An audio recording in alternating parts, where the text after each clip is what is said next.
Hi అండి, welcome back to happy recipes. నేను మీ స్వప్నని.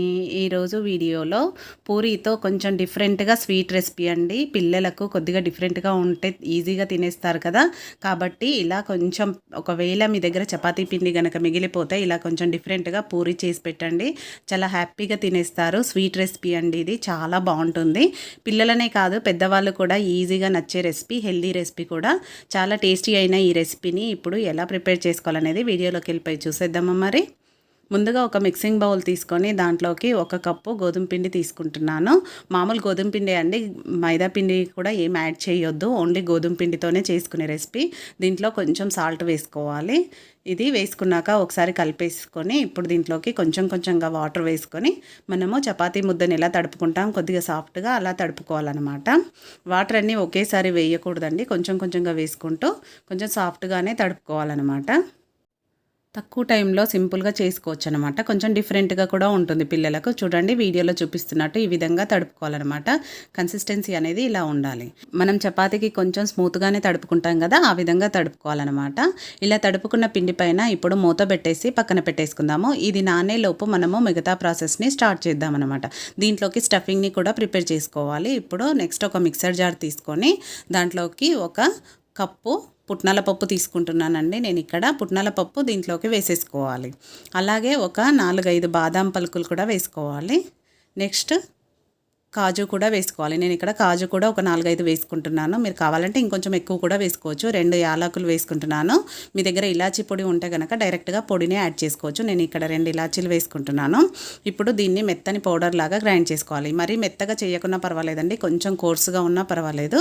తింటూ ఉంటే పళ్ళకు తగులుతూ టేస్ట్ కూడా బాగుంటుంది. చూడండి ఈ విధంగా చేసుకుంటే సరిపోతుంది. ఇలా చేసుకున్న దీన్ని ఇప్పుడు ఒక బౌల్లోకి వేసేసుకుందాం. మీరు ఇక్కడ పుట్నాల పప్పు ప్లేస్లో మిగతావి అన్ని డ్రై ఫ్రూట్స్తో కూడా చేసుకోవచ్చండి. అలా అయినా కూడా చాలా బాగుంటుంది. ఓన్లీ డ్రై ఫ్రూట్స్ మొత్తం వేసుకొని కూడా చేసుకున్న హెల్తీ, టేస్ట్ ఉంటుంది. ఇప్పుడు ఇది వేసుకున్నాక మళ్ళీ అదే జారులోకి నెక్స్ట్ దీంట్లోకి ఇప్పుడు ఒక 3 టేబుల్ స్పూన్ల కొబ్బరి పొడి తీసుకుంటున్నాను. నేను ఇక్కడ వైట్గా ఉంటుంది కదా, మనం మార్కెట్లో దొరుకుతుంది, అలాంటి కొబ్బరి పొడి వేసుకోండి. మీ దగ్గర కొబ్బరిలు కనుక ఉంటే వాటినైనా గ్రైండ్ చేసుకోవచ్చు. అలాగే 3 టేబుల్ స్పూన్ల పంచదార కూడా వేసుకోవాలన్నమాట. వేసుకొని దీన్ని మెత్తని పౌడర్ లాగా గ్రైండ్ చేసుకోవాలి. ఇలా గ్రైండ్ చేసుకున్న దీన్ని మనం ఆల్రెడీ ముందుగా మిక్సీ పట్టుకున్నాం కదా పుట్నాల పప్పు పొడి, దాంట్లోకి వేసేసుకోవాలి. పంచదార అనేది మరీ ఎక్కువ వేసుకోవద్దండి. 3 టేబుల్ స్పూన్లు అనేది పర్ఫెక్ట్గా సరిపోతుంది. ఎందుకంటే మనం పాకం కూడా చేస్తాం కాబట్టి మరీ స్వీట్ ఎక్కువ అయిపోతుంది. ఈ మాత్రం వేసుకుంటే కరెక్ట్గా సరిపోతుందన్నమాట. ఇప్పుడు ఇవి 2 బాగా కలిసేలాగా కలిపేసుకోవాలి. ఇలా మొత్తం అంతా కలిపేసుకొని పెట్టేసుకుంటే మనకు లోపల స్టఫింగ్ అనేది రెడీ అయిపోయినట్టు. పూరీలోకి స్టఫింగ్ రెడీ అయిపోయింది.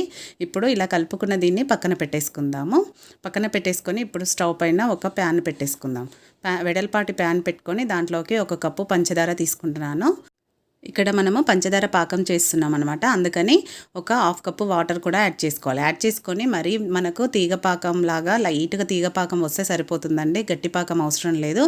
జస్ట్ చెయ్యికి స్టిక్కీగా ఉండి లైట్గా తీగ పాకం వస్తే సరిపోతుంది. హై ఫ్లేమ్లో పంచదార మొత్తం కరిగే వరకు కరిగించుకోవాలి. పంచదార కరిగినాక ఒక 2 నిమిషాల పాటు ఇలా ఉడికించుకోవాలి. ఇలా ఉడికించుకొని మధ్య మధ్యలో చెక్ చేసుకుంటూ ఉండాలన్నమాట. లైట్గా తీగపాకం వస్తే సరిపోతుంది. మరీ ఎక్కువ వచ్చిందనుకోండి క్రిస్టలైజ్ అయిపోతుంది చల్లారినాక, కాబట్టి లైట్గా వస్తే సరిపోతుంది. చూడండి ఇప్పుడు నేను వీడియోలో చూపిస్తున్నాను. ఇలా ఒకసారి చూసుకుంటే తెలిసిపోతుంది. చూడండి ఈ విధంగా లైన్ అనేది కరెక్ట్గా ఉండొద్దు. మనం ఇలా అనగానే విరిగిపోతే లైట్గా తీగపాకం అన్నమాట. ఇప్పుడు రెడీ అయిపోయింది. స్టవ్ ఆఫ్ చేసేసుకొని ఈ పాకం చల్లారిపోకుండా దీనిపైన ఇప్పుడు మూత పెట్టేసుకుందాము. మూత పెట్టి పక్కన పెట్టేసుకుందాం. ఎందుకంటే పాకం అనేది మనకు చల్లారవద్దు, కంప్లీట్గా లైట్గా గోరువెచ్చగా ఉండాలి. ఇప్పుడు నెక్స్ట్ పూరీ పిండి తీసేసుకొని ఒకసారి 1 నిమిషం పాటు బాగా నీట్ చేసుకోవాలి. నీట్ చేసుకున్నాక మనము పూరీ అయితే ఏ సైజులో చేసుకుంటామో అలా ఆ సైజులో చిన్న చిన్న ముద్దలుగా చేసుకోవాలి. ఇలా 1 నిమిషం పాటు నీట్ చేసుకున్నాక నెక్స్ట్ చిన్న చిన్న ముద్దలుగా చేసుకోవాలి. నేను చేసిన పిండిలో నాకు 12 వరకు అయ్యాయండి పూరీలు. ఇలా అన్నీ చేసి రెడీ చేసి పెట్టుకున్నాక ఒక్కొక్కటిగా ముద్ద తీసుకొని ఇలా రౌండ్గా చేసుకొని పొడిపిండి వేసుకొని మనం పూరీలాగా తాల్చుకోవాలి. ఇక్కడ పొడిపిండి తీసుకున్నాను చూడండి, గోధుమ పిండిలో అద్దుకుంటూ పూరీ పీట పైన కానీ లేదంటే ఇలా ఫ్లోర్ పైన కానీ తాల్చుకోవాలి. పొడిపిండి జల్లుకుంటూ తాల్చుకోవాలన్నమాట. ఆయిల్ పెట్టొద్దండి, పొడిపిండిలోనే తాల్చుకోవాలి. మనం పూరి చేసుకుంటాం కదా, అంత లావుగా చేయొద్దండి, కొంచెం సన్నగానే చేసుకోవాలి. చపాతీ కంటే కూడా కొంచెం సన్నగా చేసుకోవాలి. ఎందుకంటే మనకు పూరి అనేది పొంగన అవసరం లేదు కాబట్టి కొద్దిగా సన్నగానే చేసుకోవాలి. నేను ఇక్కడ చూపిస్తాను చూడండి, కంప్లీట్గా చేసినాక చూపిస్తాను. ఈ విధంగా ఉండాలి. మరీ సన్నగా ఉండొద్దు, అలానే మరీ లావుగా చపాతీలాగా ఉండొద్దు. ఈ విధంగా చేసేసుకోవాలి. నెక్స్ట్ ఇంకొకటి కూడా చూపిస్తాను. సేమ్ అన్నీ ఇలానే పొడిపిండిలో అద్దుకుంటూ చేసుకోవడమే. ఇలా అన్నీ ఒకేసారి ప్రిపేర్ చేసుకొని పెట్టుకుంటే మనం ఆయిల్లో డీప్ ఫ్రై చేసుకోవడమే ఉంటుంది. కాబట్టి ఇలా అన్నీ నేను ఒకేసారి చేసి పెట్టేసుకున్నాను చూడండి. ఈ విధంగా చేసి పెట్టేసుకున్నాక ఇప్పుడు నెక్స్ట్ స్టవ్ పైన ఆయిల్ పెట్టేసుకొని ఆయిల్ బాగా హీట్ అవ్వాలి. మనం పూరి వేస్తే ఆయిల్ ఎక్కువ హీట్ అవ్వాలి కదా, ఆ విధంగా బాగా హీట్ అయ్యాక ఇప్పుడు దీంట్లోకి డైరెక్ట్గా పూరీని వేసేసుకోవడమే. పిండి అనేది లేకుండా నీట్గా తీసేసి వేసుకోవాలన్నమాట. మనకి ఇక్కడ పూరి పొంగాల్సిన అవసరం లేదండి. రెండు వైపులా తిప్పుకుంటూ మంచి కలర్ వచ్చే వరకు, మరీ కలర్ కూడా ఎక్కువ రానవసరం లేదు. ఇలా కొంచెం లైట్గా కలర్ వస్తే సరిపోతుంది. ఇలా రెండు వైపులా తిప్పుకుంటూ ఫ్రై చేసుకోవడమే. చూడండి, ఇలా కలర్ వచ్చాక ఇప్పుడు మనము ఆయిల్లోంచి తీసేసుకోవడమే డైరెక్ట్గా పూరీని. ఇంతకంటే ఎక్కువ కలర్ రానవసరం లేదండి, ఇంత వస్తే సరిపోతుంది. ఇప్పుడు దీన్ని ఒక ప్లేట్లోకి తీసేసుకుందాం. ఇలానే మిగతావన్నీ కూడా ఒక్కొక్కటిగా వేసుకొని ఫ్రై చేసుకోవడమే. ఇలా పూరీలన్నీ ఒకేసారి చేసి పెట్టేసుకుంటే ఒకేసారి మనం నెక్స్ట్ స్టఫింగ్ కూడా పెట్టుకోవడానికి ఈజీగా ఉంటుందన్నమాట. చూడండి, ఇలా వీడియోలో చూపిస్తున్నట్టు అన్నీ ఒకేసారి చేసి పెట్టేసుకున్నాను పూరీలను కూడా నేను. ఈ విధంగానే అన్నీ సేమ్ ఒకేలాగా అయ్యాయి చూడండి. ఇలా చేసి పెట్టేసుకున్నాక నెక్స్ట్ మనకు పంచదార పాకం ఉంది కదా, దాంట్లోకి పూరీని డిప్ చేసుకోవాలి. ఈ విధంగా డిప్ చేస్తే మనకు ఒకవేళ పూరి గనక గట్టిగా ఉన్నా కూడా మనం పంచదార పాకంలో వేస్తే కొంచెం మెత్తబడిపోతుందనమాట. ఒకవేళ మీకు అలా కాలేదనుకోండి, ఒక 10 సెకండ్స్ వరకు అలానే ఉంచండి, మెత్తగా అయిపోతుంది. కొంచెం మెత్తగానే ఉండాలి, మరీ క్రిస్పీగా ఉంటే మనకు ఫోల్డ్ చేయడానికి కూడా కష్టంగా ఉంటుంది. అలా అని పూరి ఎక్కువసేపు ఉంటే సిరప్ మొత్తం పీల్చేసుకుంటుంది. కాబట్టి మరీ మెత్తగా ఉండొద్దండి, ఇలా కొంచెం క్రిస్పీగా కొంచెం సాఫ్ట్గా ఉండాలి. ఇలా ఉంటేనే మనకు కరెక్ట్గా ఉంటుంది. ఇప్పుడు ఒకటి తీసుకున్నాం కదా, ఇంకోటి వేసి పెట్టేసుకుందాం దాంట్లో. ఇప్పుడు తీసుకున్న దానికి నేను స్టఫింగ్ ఎలా పెడతానో చూడండి. ఇప్పుడు ఈ పౌడర్ని నేను ఇక్కడ హాఫ్ వరకు పెట్టుకుంటున్నాను. ఇలా హాఫ్ వరకు పెట్టేసుకోవాలి. పెట్టుకొని ఇప్పుడు పూరీని మనము ఫోల్డ్ చేసుకోవాలి.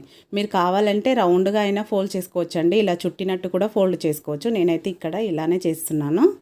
ఇలా చేసేసుకొని ప్లేట్లో పెట్టేసుకోవడం. నెక్స్ట్ ఇంకొకటి కూడా చూపిస్తాను చూడండి. పూరీ అనేది మనము సిరప్లో వేసినప్పుడు కొంచెం మెత్తగా అవ్వాలి. క్రిస్పీగా ఉందనుకోండి, మనకి ఇలా ఫోల్డ్ చేయడానికి కొంచెం కష్టంగా ఉంటుంది. కాబట్టి కొద్దిగా మెత్తగా అవ్వాలి.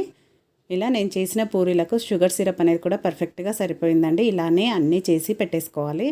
చూడండి, చూస్తుంటేనే నోట్లో నీళ్ళు ఊరుతున్నాయి కదా, మంచి కలర్ఫుల్గా ఎంత బాగుంది. పైన కొబ్బరి పొడిని ఇలా చల్లుకుంటే చాలా బాగుంటుంది. మీరు పుట్నాల పప్పు ప్లేస్లో డ్రై ఫ్రూట్సే కంప్లీట్గా వేసుకున్నా కూడా హెల్త్కి కూడా చాలా మంచిది. కాబట్టి తప్పకుండా ట్రై చేయండి. లోపలేమో సాఫ్ట్గా, పైన క్రిస్పీగా చాలా బాగుంటుంది. యమ్మీ యమ్మీ అయిన ఈ స్వీట్ రెసిపీని ఈసారి తప్పకుండా ట్రై చేయండి. ట్రై చేశాక మీకు ఎలా కుదిరింది అనేది కూడా కామెంట్ పెట్టండి. అలాగే ఈ వీడియో మీకు నచ్చితే ఒక లైక్ చేయండి, మీ ఫ్రెండ్స్ రిలేటివ్స్తో షేర్ చేసుకోండి. మరిన్ని ఇలాంటి టేస్టీ రెసిపీస్ కోసం మన హ్యాపీ రెసిపీస్ ఛానల్ని వెంటనే సబ్స్క్రైబ్ చేసుకోండి. లైక్ చేయడం మాత్రం అస్సలు మర్చిపోకండి. Thank you for watching.